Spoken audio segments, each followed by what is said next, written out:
afirmasi CPNS bagi difabel. Untuk apa sih sebenarnya? Dan kenapa masih banyak teman-teman difabel yang ikut CPNS tapi masih juga merasa terdiskriminasi padahal sudah ada jalur afirmasi? Kamu pengen tahu persoalan apa aja yang dihadapi dalam jalur afirmasi bagi difabel dalam CPNS? Simak video ini sampai tuntas.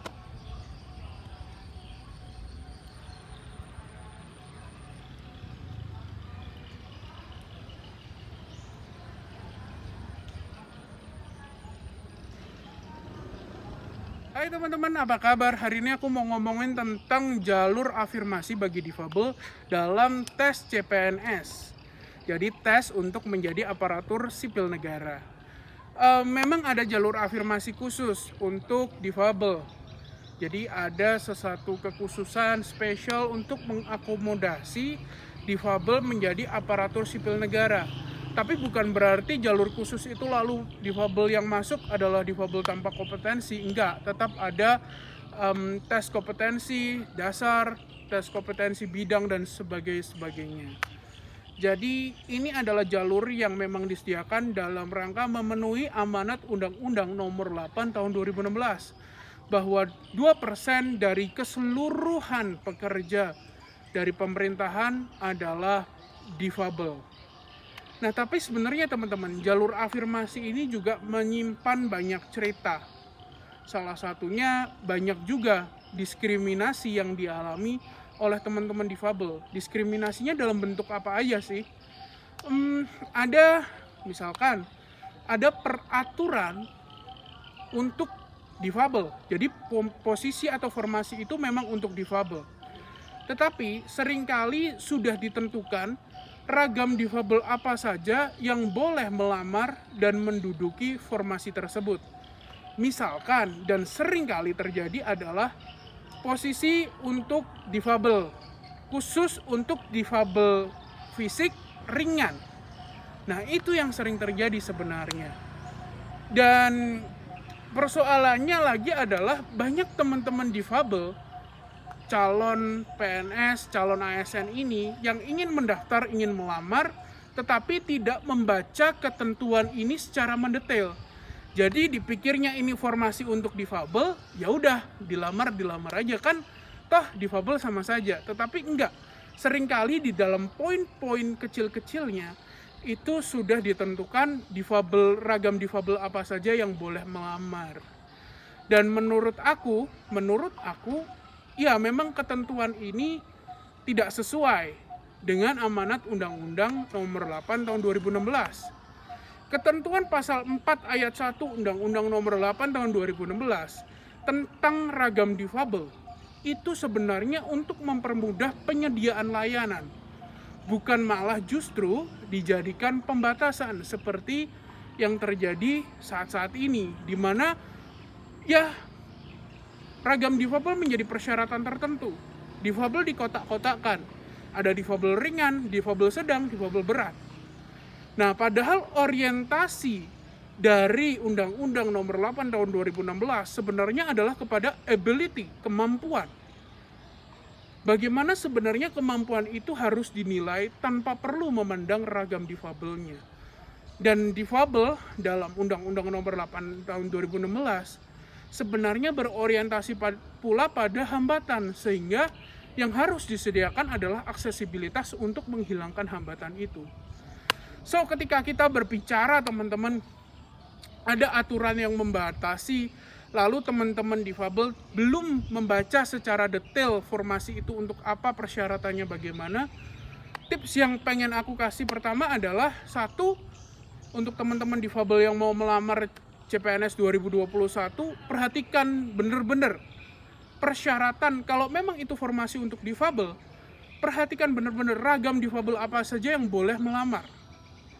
Yang kedua, teman-teman harus pastikan kalau memang teman-teman memenuhi kriteria ragam difabel itu.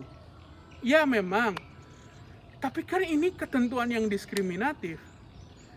Syarat atau tips yang ketiga bagi aku cukup sulit adalah teman-teman menghubungi komunitas-komunitas difabel yang teman-teman di bawahnya bernaung, dan teman-teman memberikan masukan agar teman-teman bisa diadvokasi. Tetapi tentu jalannya akan panjang teman-teman. Sehingga mungkin ketika putusan dari advokasi itu turun, ya CPNS 2021 sudah lewat. Jadi mungkin itu lebih kepada advokasi jangka panjang untuk kesejahteraan seluruh teman-teman difabel.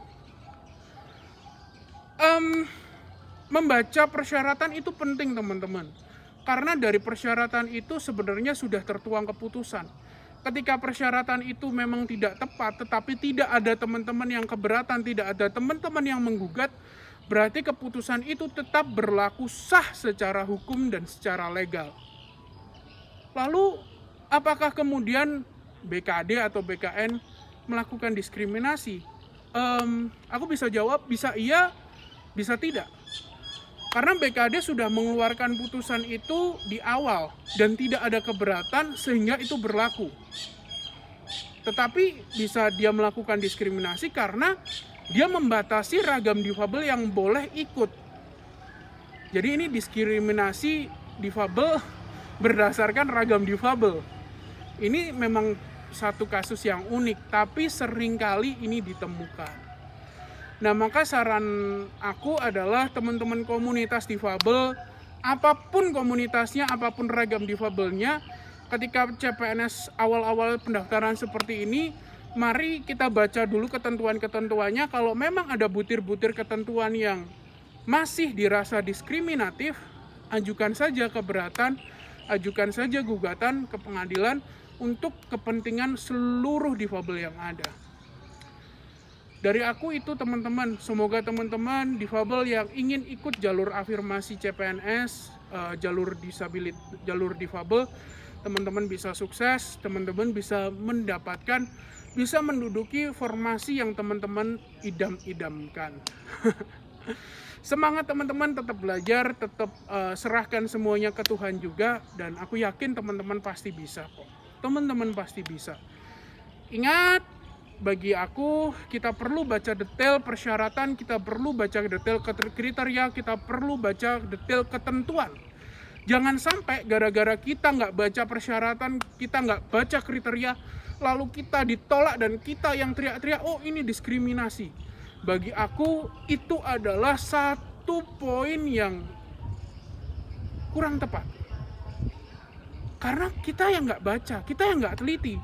Jangan kita terus memblaming, jangan kita terus menunjuk orang lain bahwa pihak lain yang melakukan diskriminasi kepada kita.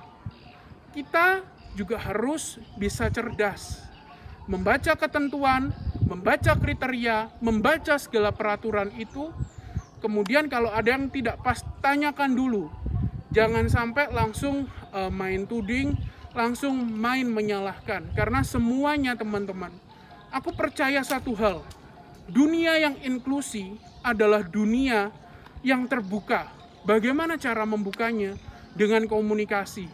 Komunikasi secara baik, disampaikan secara bermartabat.